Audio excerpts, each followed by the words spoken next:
Pag-uusapan natin dito, biglang nalimado sila kay Soto sa number 1 team sa division nila na makakalaban nila. Yan nga po yung Chiba Jets. Ang hinaing pa ng mga fans nila, sino daw ang pipigil kay Kai Soto? Maganda yan ha.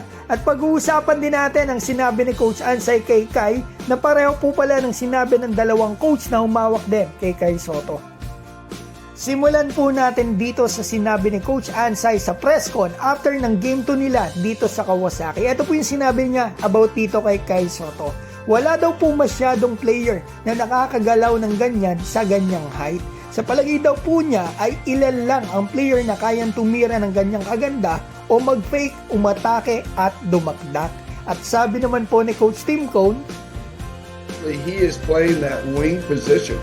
And how many 7'3" wings are there around the world? We went to Guyana. Dirk Nowitzki. You know, Dirk was only 6'11", maybe 7 feet, but he wasn't 7'3", believe it or not.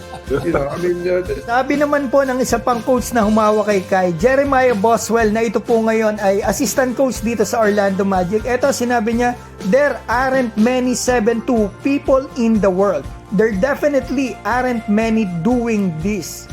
Iisa po ng punto yung mga humawak kay Kai. Ilan lang daw po ang player na tulad ni Kai na may ganyang height at ganyang skills. Mga kaibigan, punta naman tayo dito. Yung pinakamalakas na team po sa division nila kay Soto sa Japan B-League ay ito nga yung Chiba Jets. Number 1, 14 wins and 4 losses. Samantalang sina Kai, mga kaibigan, number 5 dito sa kanilang division. Pero sa tingin ko, biglang nalimado rito sila kay Soto sa laban nila sa December 11. Kasi po mga kaibigan, sa tatlong import ng Chiba Jets, dalawa po yun na-injured, hindi makakalaro. Unang na-injured si DJ Hug noong December 1, 2 to 3 weeks bago makabalik. 16.6 rebound ang average nito.